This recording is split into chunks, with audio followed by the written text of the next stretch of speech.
हमारे हाथों पे बनने वाली घड़ी के बारे में तो आप सब जानते हैं कि वो समय बताती है, लेकिन क्या आपने किसी ऐसी घड़ी के बारे में सुना है जो महाविनाश के बारे में आपको बताए? तो आज ऐसी ही एक घड़ी पर हम बातचीत करेंगे, क्लाइमेट क्लॉक। दरअसल हमारे साथ solar man of India doctor Solanki हैं। सीधे तौर पर सर आपसे ही समझना चाहेंगे ये क्लाइमेट क्लॉक क्या है? जैसे दूसरी घड़ी होती है, ये भी एक घड़ी है और ये क्लाइमेट की घड़ी है। समय बताती है कि कितना समय बाकी है जब ये 1.5 डिग्री सेंटीग्रेड का तापमान नॉर्मल से ऊपर हो जाएगा। जैसे मैंने प्रेजेंटेशन में बताया कि अभी 1.19 डिग्री बढ़ चुका है ऑलरेडी। 1.5 डिग्री पे क्या होने वाला है कि अचानक प्रलय आएगा और हम सब लोग मारे जाएंगे? ऐसा बिल्कुल नहीं होने वाला। 1.5 डिग्री पे जो क्लाइमेट में जो चेंज हो रहा है, परिवर्तन हो रहा है, वो इरिवर्सिबल होना चालू होगा, अपरिवर्तनीय होना चालू होगा और 2 डिग्री होते होते पूरा अपरिवर्तनीय हो जाएगा। What does it mean? इसका मतलब है कि ये जो मौसम में बदलाव होता है, ज़्यादा सूखा, कभी गर्मी, कभी बाढ़, कभी आंधी, कभी तूफान, ये ज़्यादा होने लगेगा। 2 डिग्री सीमा है जो अपर लिमिट है, वो सीमा पार होने के बाद ये पूरा इरिवर्सिबल हो जाएगा। मतलब क्या है? उसके बाद पूरी दुनिया के लोग साधु संत भी बन जाए और डिसाइड करें कि आज के बाद सिर्फ लंगोट पहन के जिएंगे, फिर भी करेक्ट नहीं कर सकते, क्योंकि वन वे प्रोसेस है ना। हमारे रामायण में लक्ष्मण रेखा है, आप उधर जा सकते, वापस नहीं आ सकते।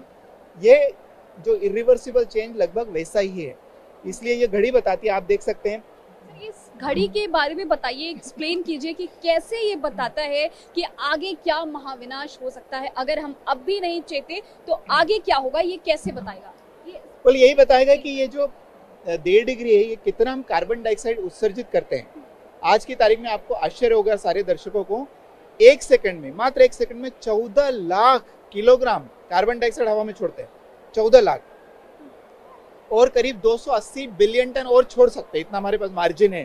परंतु जिस गति से छोड़ रहे हैं उसके हिसाब से 6 साल 90 दिन 22 घंटे 0 मिनट और 41 सेकंड ही बाकी है।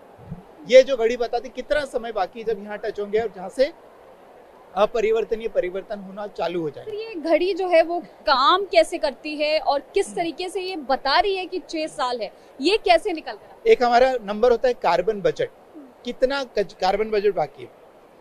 कार्बन बजट कहाँ से आता है कि जो हमारी अभी तक की जो हिस्ट्री हुई है पिछले हजारों साल की, उसके हिसाब से जो अभी तक कार्बन डाइऑक्साइड हवा में गया और जो गर्मी बढ़ी, उसका संबंध है, आपस में लीनियर है।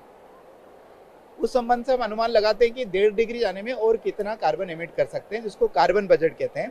कार्बन बजट 1.5 डिग्री सेंटीग्रेड के लिए करीब 280 बिलियन टन है, परंतु पर ईयर का जो एमिशन है वो 43 बिलियन टन है।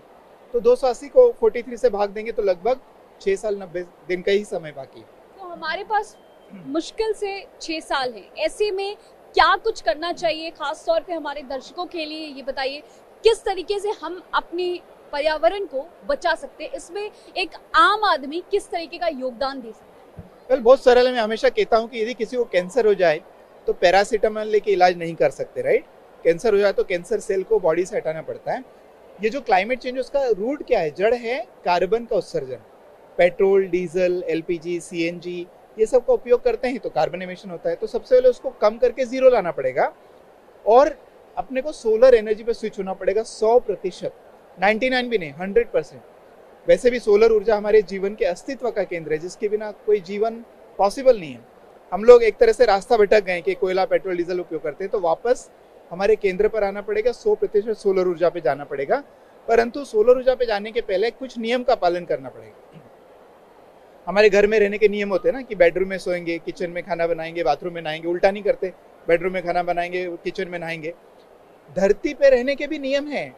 ये कोई समझता नहीं है कि भाई धरती खुद सीमित है, धरती का साइज सीमित है, धरती पे पानी सीमित है, मिट्टी सीमित है, खनिज सीमित है, सब कुछ सीमित है।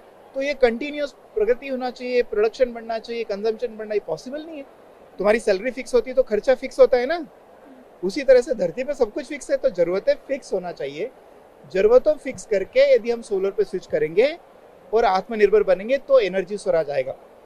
तो जो हमारी फाउंडेशन का उद्देश्य है, एनर्जी में स्वराज लाना, आत्मनिर्भरता, क्योंकि एनर्जी का खेल ही सब गड़बड़ है और उसी के कारण प्रदूषण होता है, उसी के कारण दूसरे देशों पे निर्भरता होती है, उसी के कारण वॉर होता है, उसी के कारण डिप्रेशन होता है। तो एनर्जी में हम आत्मनिर्भर हो गए, सोलर ऊर्जा पे चले गए, तो मेरे ख्याल से न सिर्फ ये पर सारी ऊर्जाओं, सारी समस्याएं जो देश की है, रोजगार की समस्या है, आत्मनिर्भरता, इकोनॉमी समस्या, सारी समस्याओं को हल कर सकते हैं। तो बेसिकली पर्यावरण को संतुलित करना जरूरी है। बहुत ज़्यादा जरूरी है, क्योंकि हम कुछ वीडियो बता रहे हैं, उसमें बताया गया है कि पर्यावरण को लोग नहीं चाहिए, लोगों को पर्यावरण चाहिए। पर्यावरण हमारे बिना जी सकता है, डायनासोर था नहीं है, मनुष्य कल नहीं रहेगा, तो पर्यावरण को कुछ फर्क नहीं पड़ने वाला है। हमको पर्यावरण चाहिए, हमको शुद्ध मिट्टी चाहिए, हमको शुद्ध पानी चाहिए, हमको शुद्ध हवा चाहिए, तभी जाके हमारा जीवन इस धरती पे बिना परेशानी के संभव है। बहुत बहुत शुक्रिया सर हमसे बातचीत करने के लिए। तो पर्यावरण को हम चाहिए या हमें पर्यावरण चाहिए, ये हमें तय करना होगा, और पर्यावरण के लिहाज से ज़रूरी है कि हम अभी चेत जाएं। और जिस तरीके से महज 6 साल में जो 1.5 डिग्री की बात लगातार पिछले कई सालों से साइंटिस्ट कह रहे हैं, वैसी स्थिति ना हो, इसके लिए ज़रूरी है कि हम अभी से काम पे लग जाएं। कैमरामैन चेतन के साथ रोहिणी, TV9 भारत।